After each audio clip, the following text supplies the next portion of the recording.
जी नमस्कार दोस्तों, आप सभी का आपके अपने परिवार आईडी एग्जाम में स्वागत है। तो कैसे हैं आप सभी के सभी। उम्मीद करते हैं कि आप सभी अच्छे होंगे और आपकी तैयारी भी अच्छी चल रही होगी। तो दोस्तों, जैसा कि आप सभी को पता है कि डेली आपकी शाम के दिल्ली पुलिस कांस्टेबल कंप्यूटर की क्लास ये होती है, जिसमें से आपके मोस्ट 30 क्वेश्चंस होते हैं और ये सारे के सारे 30 question previous year question paper से होते हैं। तो चलिए दोस्तों, कंटिन्यू करते हैं आज की क्लास को। और जिन लोगों ने अभी तक चैनल को सब्सक्राइब नहीं किया है तो प्लीज़ आप सभी से रिक्वेस्ट है कि चैनल को भी सब्सक्राइब कर दीजिए, ताकि आगे आने वाले क्लासेस के नोटिफिकेशन आप तक पहुंचते रहें। तो आज का फर्स्ट क्वेश्चन है, कह रहा है कि कंप्यूटर का प्रमुख कार्य है।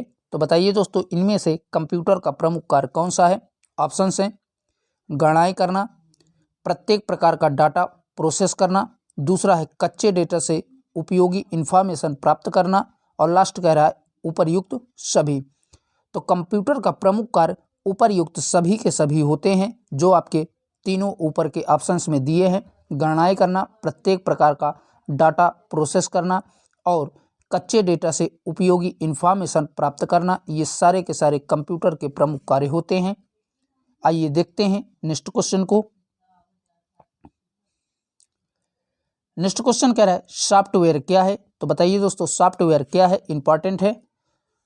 तो सॉफ्टवेयर की बात करें तो सॉफ्टवेयर जो है अनेक कंप्यूटर प्रोग्रामों का एक समूह होता है, इसे ही सॉफ्टवेयर कहा जाता है। तो ऑप्शन नंबर ए आपका करेक्ट हो जाएगा।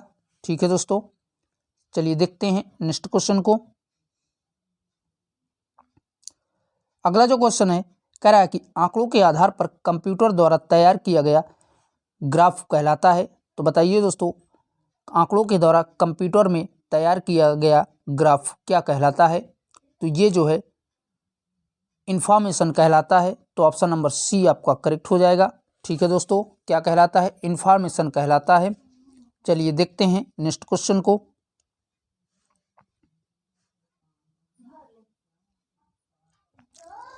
अगला जो क्वेश्चन है, कह रहा है कि कंप्यूटर की कार्यप्रणाली के 3 क्रमिक चरण है।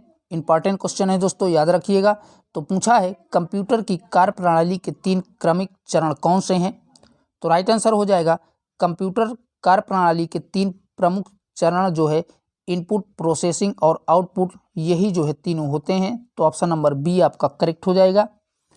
चलिए देखते हैं नेक्स्ट क्वेश्चन को। अगला जो क्वेश्चन है, कह रहा है कि कंप्यूटर की प्रणाली निम्न में से किस प्रकार आधारित है।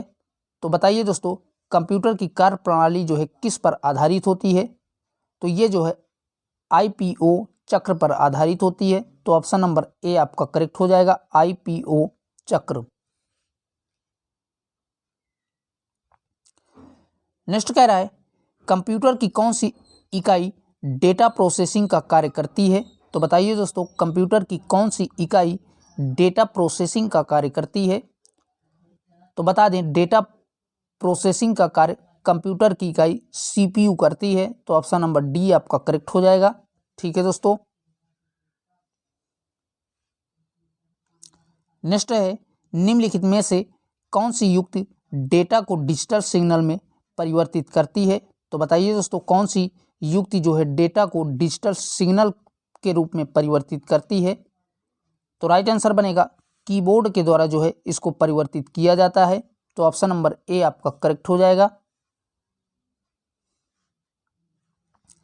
अगला जो क्वेश्चन है, कह रहा है कि निम्नलिखित में से गणितीय क्रियाएं करता है। तो बताइए दोस्तों, इन चारों में से गणितीय क्रियाएं किसके द्वारा किया जाता है।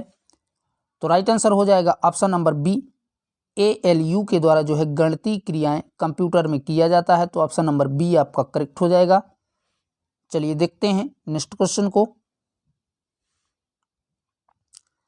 अगला जो क्वेश्चन है, कह रहा है कि डेटा मैट्रिक्स प्रिंटर किस श्रेणी का प्रिंटर है। तो बताइए दोस्तों, डेटा मैट्रिक्स प्रिंटर किस श्रेणी का प्रिंटर है। तो ये जो है आपका कैरेक्टर प्रिंटर का जो है एक प्रकार का ये श्रेणी होती है। तो ऑप्शन नंबर डी आपका करेक्ट हो जाएगा, कैरेक्टर प्रिंटर। अगला जो है, कह रहा है कि विश्व के पहले मिनी कंप्यूटर का नाम क्या था। इंपॉर्टेंट क्वेश्चन है, याद रखिएगा। तो आपसे पूछा है दोस्तों कि विश्व के पहले मिनी कंप्यूटर का नाम क्या है। तो राइट आंसर हो जाएगा PDP-1 जो है विश्व के पहले मिनी कंप्यूटर का नाम है? तो ऑप्शन नंबर ए आपका करेक्ट हो जाएगा। आइए देखते हैं नेक्स्ट क्वेश्चन को। क्वेश्चन से विश्व का पहला सार्वजनिक इलेक्ट्रॉनिक कंप्यूटर कौन सा है? तो बताइए दोस्तों, विश्व का पहला जो है सार्वजनिक इलेक्ट्रॉनिक कंप्यूटर कौन सा है? तो राइट आंसर हो जाएगा इलेक्ट्रॉनिक कंप्यूटर जो है ENIAC, यही जो है विश्व का पहला इलेक्ट्रॉनिक कंप्यूटर है। तो ऑप्शन नंबर ए आपका करेक्ट हो जाएगा। इसी को इडसेक के नाम से भी जाना जाता है। ठीक है दोस्तों, किसके? इडसेक के नाम से भी जाना जाता है। आइए देखते हैं नेक्स्ट क्वेश्चन को। क्वेश्चन करा है, प्रथम कंप्यूटर विकसित होने के पश्चात कंप्यूटर विकास काल को कुल जो है कितनी पीढ़ियों में बांटा गया है? तो बताइए दोस्तों, कंप्यूटर काल को कुल कितनी श्रेणियों में बांटा गया है? तो राइट आंसर हो जाएगा, अब तक जो है कंप्यूटर की पीढ़ियों में कुल 5 पीढ़ियां हुई हैं। तो ऑप्शन नंबर सी आपका करेक्ट हो जाएगा। ये भी आज इंपॉर्टेंट क्वेश्चन है, पूछा जा चुका है दिल्ली पुलिस में कई बार। चलिए देखते हैं अगले क्वेश्चन को। क्वेश्चन कह रहा है, लैपटॉप किस वर्ग का कंप्यूटर है? तो बताइए दोस्तों, लैपटॉप जो है किस वर्ग का कंप्यूटर है? तो राइट आंसर बनेगा, लैपटॉप जो है माइक्रो कंप्यूटर का एक प्रकार होता है। तो ऑप्शन नंबर डी आपका करेक्ट हो जाएगा। कौन सा? Micro computer.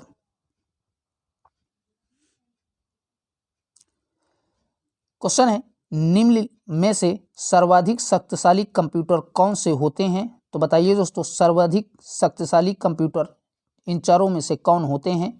तो दिए गए ऑप्शनों में से राइट आंसर हो जाएगा, सुपर कंप्यूटर सबसे शक्तिशाली कंप्यूटर माने जाते हैं। ठीक है दोस्तों, क्वेश्चन है, विश्व का पहला इलेक्ट्रॉनिक कंप्यूटर बनाने वाले वैज्ञानिक का क्या नाम था? तो बताइए दोस्तों, जो सबसे पहले इलेक्ट्रॉनिक कंप्यूटर बनाए थे उस वैज्ञानिक का क्या नाम था? तो वो वैज्ञानिक जो है मैकली तथा एक्टर थे। तो ऑप्शन नंबर ए आपका करेक्ट हो जाएगा। कौन कौन से? मैकली तथा एक्टर्स के द्वारा पहला इलेक्ट्रॉनिक कंप्यूटर बनाया गया था। ठीक है, इन दोनों के द्वारा, तो याद रखिएगा, इंपॉर्टेंट है। चलिए देखते हैं नेक्स्ट क्वेश्चन को। क्वेश्चन से, विश्व की पहली उच्च स्तरीय भाषा का नाम क्या था? तो बताइए दोस्तों, विश्व की पहली उच्च स्तरीय भाषा का नाम क्या था? तो राइट आंसर हो जाएगा, विश्व की पहली उच्च स्तरीय भाषा का नाम फोर्ट्रान था। तो ऑप्शन नंबर बी आपका करेक्ट हो जाएगा। ठीक है, क्या था? फोर्ट्रान था। आइए देखते हैं नेक्स्ट क्वेश्चन को। अगला जो क्वेश्चन है, कह रहा है कि कंप्यूटर फैमिली की परिकल्पना सर्वप्रथम किस कंपनी ने प्रस्तुत किया है? तो बताइए दोस्तों, कंप्यूटर फैमिली की परिकल्पना कौन सी कंपनी के द्वारा सबसे पहले जो है किया गया था या प्रस्तुत किया गया था? तो राइट आंसर हो जाएगा, IBM कंपनी के द्वारा सबसे पहले जो है कंप्यूटर की फैमिली की परिकल्पना की गई थी। चलिए देखते हैं अगले क्वेश्चन को। क्वेश्चन है, विश्व के सुपर कंप्यूटर का क्या नाम था? तो बताइए दोस्तों, विश्व में जो प्रथम सुपर कंप्यूटर बनाया गया था उसका क्या नाम था? तो उसका नाम जो है क्रे-1 था। तो ऑप्शन नंबर बी आपका करेक्ट हो जाएगा। और यह जो है एक अमेरिकी कंप्यूटर था। ठीक है दोस्तों, क्रे-1 कौन सा कंप्यूटर था? ये एक अमेरिका का सुपर कंप्यूटर था जो कि पूरे विश्व में सबसे पहले बनाया गया था। चलिए देखते हैं नेक्स्ट क्वेश्चन को। अगला है, निम्न में से कौन सा ऑपरेटिंग सिस्टम GUI है? तो बताइए दोस्तों, इनमें से कौन सा ऑपरेटिंग सिस्टम GUI है? तो राइट आंसर हो जाएगा, MS-DOS जो है यही ऑपरेटिंग सिस्टम GUI है। तो ऑप्शन नंबर ए आपका करेक्ट हो जाएगा। ठीक है दोस्तों, आइए देखते हैं नेक्स्ट क्वेश्चन को। अगला जो क्वेश्चन है, कह रहा है कि डेसिमल अंक प्रणाली में कुल कितने अंक होते हैं? तो बताइए दोस्तों, डेसिमल अंक प्रणाली में कुल कितने जो है अंक होते हैं? तो राइट आंसर बनेगा, कुल इसमें 10 अंक होते हैं। तो ऑप्शन नंबर बी आपका करेक्ट हो जाएगा। ठीक है दोस्तों, अगला जो क्वेश्चन है, बाइनरी अंक प्रणाली में कुल कितने अंक होते हैं? तो आप सभी को पता होगा कि बाइनरी अंक प्रणाली में कुल कितने अंक होते हैं। तो इसमें जो है केवल 2 अंक होते हैं, तो ऑप्शन नंबर ए आपका करेक्ट हो जाएगा। चलिए बढ़ते हैं नेक्स्ट क्वेश्चन की ओर।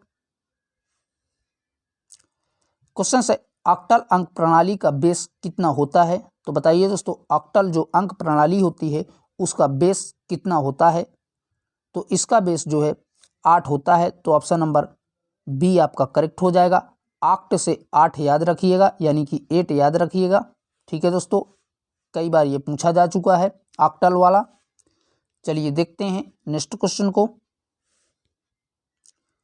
क्वेश्चन से निम्न में से किस अंक प्रणाली के अंक अल्फाबेट भी होते हैं? तो बताइए दोस्तों, कौन से अंक प्रणाली में अंक जो है अल्फाबेट नंबर के साथ साथ अल्फाबेट भी होते हैं? तो राइट आंसर बनेगा हेक्साडेसिमल। यही जो है अंक प्रणाली में अंक के साथ साथ अल्फाबेट नंबर भी होते हैं, तो याद रखिएगा। चलिए देखते हैं अगले क्वेश्चन को। अगला जो क्वेश्चन है कह रहा है कि 1 किलोबाइट में कुल कितने निबल के बराबर होता है? तो बताइए दोस्तों, 1 किलोबाइट कुल कितने निबल के बराबर होता है? तो ये जो है 2048 निबल के बराबर 1 किलोबाइट होता है, तो ऑप्शन नंबर बी आपका करेक्ट हो जाएगा। इंपॉर्टेंट है, याद रखिएगा। चलिए देखते हैं अगले क्वेश्चन को। क्वेश्चन कह रहा है निम्नलिखित में से बायोस प्रोग्राम का संबंध किससे है? तो बताइए दोस्तों, बायोस प्रोग्राम का संबंध किससे है? तो इसका संबंध I/O युक्तियों से बायोस का संबंध होता है, तो ऑप्शन नंबर ए आपका करेक्ट हो जाएगा। कौन सा? I/O युक्तियों से बायोस प्रोग्राम का संबंध होता है। ठीक है दोस्तों, चलिए देखते हैं अगले क्वेश्चन को। अगला जो क्वेश्चन है कह रहा है कि वह कौन सी मेमोरी है जिसे CPU सर्वाधिक तेज गति से एक्सेस करता है? तो बताइए दोस्तों, वह कौन सी ऐसी मेमोरी है जिसे CPU के द्वारा सबसे तेजी गति से एक्सेस किया जाता है? तो राइट आंसर बनेगा कैश मेमोरी को जो है CPU के द्वारा सबसे तेज गति से एक्सेस किया जाता है, तो ऑप्शन नंबर सी आपका करेक्ट हो जाएगा। ठीक है दोस्तों, आइए अब देखते हैं अगले क्वेश्चन को। नेक्स्ट है लाइनेक्स कर्नल को किसके द्वारा विकसित किया गया था? तो बताइए दोस्तों, लाइनेक्स कर्नल को किसके द्वारा विकसित किया गया है? तो बता दें, लाइनेक्स कर्नल को जो है लिनस टोरवाल्ड के द्वारा विकसित किया गया था, तो ऑप्शन नंबर ए आपका करेक्ट हो जाएगा, लिनस टोरवाल्ड। अगला है निम्न में से किस कार्य के लिए वर्ड प्रोसेसर का उपयोग किया जाता है? तो बताइए दोस्तों, कौन से कार्य के लिए जो है कंप्यूटर में वर्ड प्रोसेस का जो है उपयोग किया जाता है? तो राइट आंसर हो जाएगा वर्ड प्रोसेस का उपयोग पत्र लिखने के लिए कंप्यूटर में किया जाता है, तो ऑप्शन नंबर सी आपका करेक्ट हो जाएगा। आइए देखते हैं अगले क्वेश्चन को। अगला जो क्वेश्चन है कह रहा है कि निम्नलिखित में से किस बार का प्रयोग फार्मूला प्रतिपादन के लिए होता है? तो बताइए दोस्तों, कौन से टूल बार का प्रयोग फार्मूला प्रतिपादन के लिए किया जाता है? तो राइट आंसर हो जाएगा एडिट बार का प्रयोग फार्मूला प्रतिपादन के लिए किया जाता है, तो ऑप्शन नंबर बी आपका करेक्ट हो जाएगा। ठीक है दोस्तों, आइए अब देखते हैं नेक्स्ट क्वेश्चन को। क्वेश्चन कह रहा है डेटा प्रस्तुतिकरण सॉफ्टवेयर मुख्यतः क्या तैयार करता है? तो बताइए दोस्तों, डेटा प्रस्तुतिकरण सॉफ्टवेयर क्या तैयार करता है? तो ये जो है स्लाइड शो तैयार करता है, तो ऑप्शन नंबर ए आपका करेक्ट हो जाएगा, स्लाइड शो। तो दोस्तों, आज के लिए इतना ही। यहीं तक आज की क्लास में मोस्ट क्वेश्चन थे जो कि हमने आपके साथ डिस्कस किया, और क्लास को ज़्यादा से ज़्यादा अपने दोस्तों में शेयर कर दीजिए। और भैया, जिन लोगों ने चैनल को सब्सक्राइब नहीं किया है, तो आप सभी से रिक्वेस्ट है कि मैं और मेरी टीम आपके लिए इतना मेहनत करते हैं, तो प्लीज़ आप सभी जो है चैनल को भी सब्सक्राइब कर दीजिए। फिर मिलेंगे एक नई क्लास को लेकर के, तब तक के लिए बाय बाय, टेक केयर, जय हिंद।